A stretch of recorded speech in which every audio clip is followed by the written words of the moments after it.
देखिए, बहैसियत student of international economics मुझे याद है जिस वक्त मैं एमबीए कर रहा था उस वक्त एक चीज हमें सिखाई गई थी कि मार्केट के खिलाफ आप गवर्नमेंट जो है वो अनसक्सेसफुल हो जाती है, नाकाम हो जाती है। तो बरतानिया के सेंट्रल बैंक ने ओवर $2 ट्रिलियन जो है वो इस्तेमाल किए थे, पर बदकिस्मती के साथ वो अनसक्सेसफुल रहे। और उसकी बुनियादी वजह यह है कि हुकूमत की फंडामेंटल्स जब तक ठीक नहीं होती, बुनियादें ठीक नहीं होती, वो मार्केट उसको प्राइस आउट कर देती है। इसका मतलब है उसकी कोशिशों को नाकाम कर देती है। पाकिस्तान में इस वक्त आप देखें तो मोटा मोटा मैं आपको बताता हूं, आज की फिगर तकरीबन रिजर्व्स की आपकी 3.8 अरब है डॉलर्स। इसमें से आप 2 अरब डॉलर निकाल दें जो एलसीज में सेंट्रल बैंक ने, स्टेट बैंक ने रोकी हुई है। 2 अरब डॉलर्स के आपकी डिविडेंड पेमेंट्स, प्रॉफिट्स एक्सेट्रा कंपनियों के लोगों के उन्होंने रोके हुए हैं। तो आपका ऑटोमेटिकली रिजर्व की पोजीशन मनफी है। दुनिया को यह सब कुछ मालूम है, हुकूमत पाकिस्तान को ये नहीं मालूम। ये वो कबूतर की तरह है जो बिल्ली देख के इन्होंने आंखें बंद की हुई हैं। उसके ऊपर रेमिटेंसेस नीचे गिर रही हैं, ग्रोथ रेट नेगेटिव होगी। मैं तकरीबन पिछले आपके प्रोग्राम्स पे आप देख लें, मैं यही बात करता रहा हूं कि जीडीपी की ग्रोथ रेट मनफी होगी। इकोनॉमिस्ट पहले अग्री नहीं करते थे, पर वो अभी अग्री मेरे साथ करने शुरू हो गए। वो भी इस चीज पे आ गए हैं कि ग्रोथ रेट पाकिस्तान की नेगेटिव होगी। जब नेगेटिव ग्रोथ रेट होती है, मनफी होती है, इसका मतलब है कि नौकरियां खत्म हो रही हैं, आपकी मईशत सुकड़ रही है और उसके साथ बेरोजगारी बढ़ रही है, अफराद-ए-ज़ार बढ़ रही है। ये वो सब चीजें हैं। और यहाँ पे मैं फिर आपसे बदकिस्मती के साथ जो कैलकुलेशन मैं देख रहा था और कर रहा था, तकरीबन डॉलर इस वक्त डॉलर जो है ये अगले चंद माह में 300 तक पहुंचेगा। और उसकी बुनियादी वजह ये है कि आईएमएफ के साथ जो ये हुकूमत डील करने जा रही है वो उन शराइत को नहीं पूरा कर सकेंगे। अच्छा उमर साहब, आप कह रहे हैं कि अगले कुछ माह में, पहले तो ये बताइए कुछ माह से क्या मुराद है, कितने माह आप कह रहे हैं? कुछ माह से आप कह रहे हैं डॉलर जो है 300 का हो जाएगा, ठीक है। कुछ माह से क्या मुराद है, कितने माह दे रहे हैं आप डॉलर को 300 के होता है? 3 to 4 months, 3 से 4 महीने। 3 से 4 महीने, अच्छा जी। अच्छा, दूसरा आप आईएमएफ का जिक्र कर रहे हैं कि आईएमएफ जो है वो कुछ ऐसी शराइत रखेगा जो हम लोग पूरी नहीं कर सकेंगे। वो कौन सी ऐसी शराइत है जो पूरी नहीं हो सकती?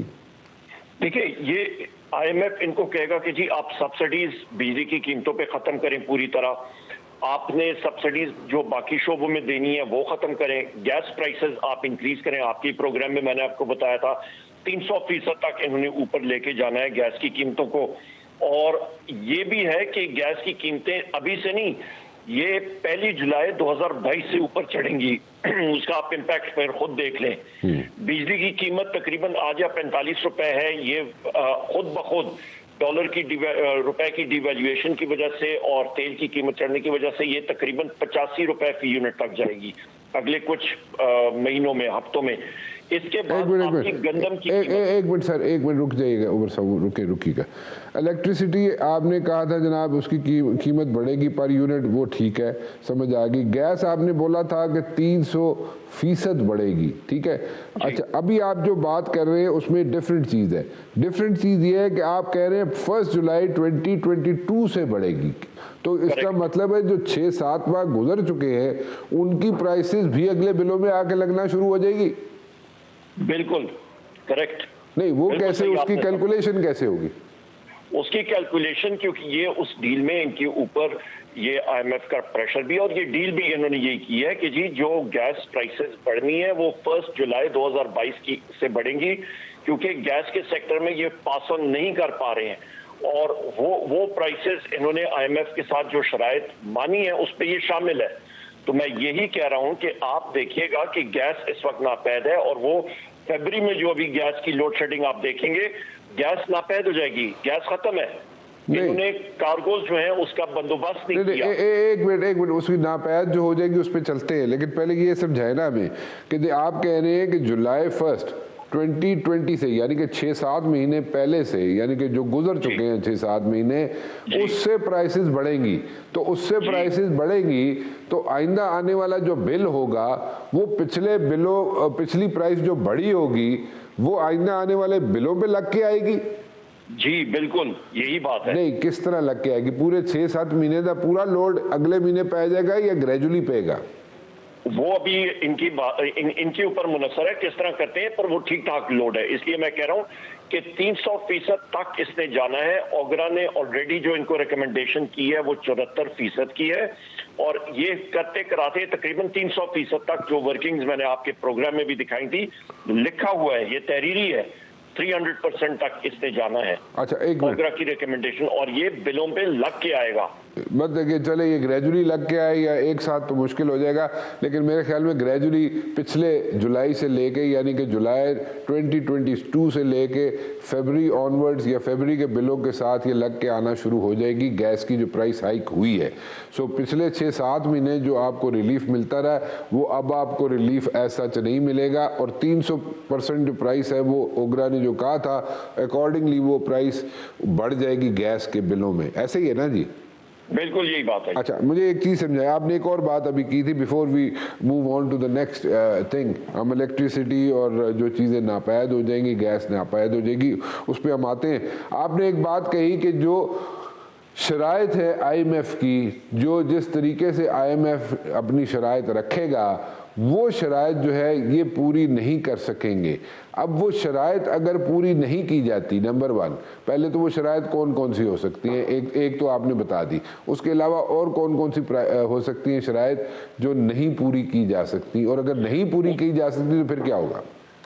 उस पर टैक्सेशन का है कि टैक्सेस इनको बढ़ाने पड़ेंगे, नंबर 1। नंबर 2, सब्सिडीज जो हैं वो खत्म करनी पड़ेंगी, बिलखसूस बिजली के शोबे में। आपका पेट्रोलियम डेवलपमेंट लेवी जो है वो पूरा इनको लेना पड़ेगा, जो इस वक्त भी 50 रुपए फी लीटर है, वो भी पूरा लेना पड़ेगा। ये वो चीजें। अच्छा, डॉलर जो है वो तकरीबन रुपए जो है वो फ्री फॉल में ऑलरेडी चला गया है।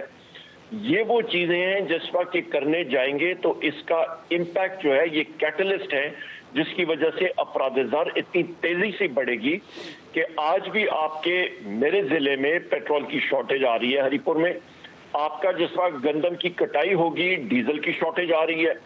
गंदम की कटाई सिंध में आपकी फरवरी से शुरू हो जाती है। उस वक्त जिस वक्त डीजल शॉर्ट होगा तो थ्रेशर मशीन्स भी नहीं चलेंगी। आपके पास पैकेजिंग मटेरियल, आपका पॉलीप्रोपिलीन का हो या फिर आपका जूट का बैग जिसको बरदाना आप कहते हैं, वो शॉर्ट है, इस वक्त भी शॉर्ट है। तो आपकी वीट कटिंग, गंदम की कटाई, गंदम की थ्रेशिंग, गंदम की पैकेजिंग, ये सारी चीजें सप्लाई चेन आपकी डिस्टर्बेड हो जाएंगी। उसके साथ कुदरती तौर पे जब ये तीनों चीजें नहीं होंगी तो आपकी गंदम मार्केट में शॉर्ट होगी। गंदम शॉर्ट होगी उसका मतलब है कि आपका गंदम की कीमत बढ़ेगी। हुकूमत के पास इस वक्त जो है जहर खाने के लिए कोई पैसा नहीं है खरीदने के लिए, तो इनको इंपोर्ट करना पड़ेगा। इंपोर्ट किधर से करेंगे? कोई इंपोर्टर जो है वो तो डॉलर मांगेगा। ये तो आपकी और सारे लोगों की हमसारों, कोई शख्स आज चला जाए बैंक में कि मैंने $1000 निकालना है, बैंक रिफ्यूज कर रहा है। आपने कहना है कि जी मैंने फलाने शख्स को इधर से $500 भेजने हैं बैंकिंग जराए के जरिए, बैंक रिफ्यूज कर रहा है क्योंकि स्टेट बैंक ने कटकन लगाई है।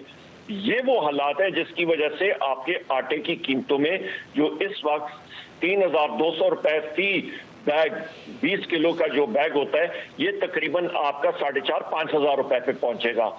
आपकी हर चीज महंगी होनी है और लोग सरापा एहतजाज होंगे, और ऊपर से आ रहा इलेक्शन।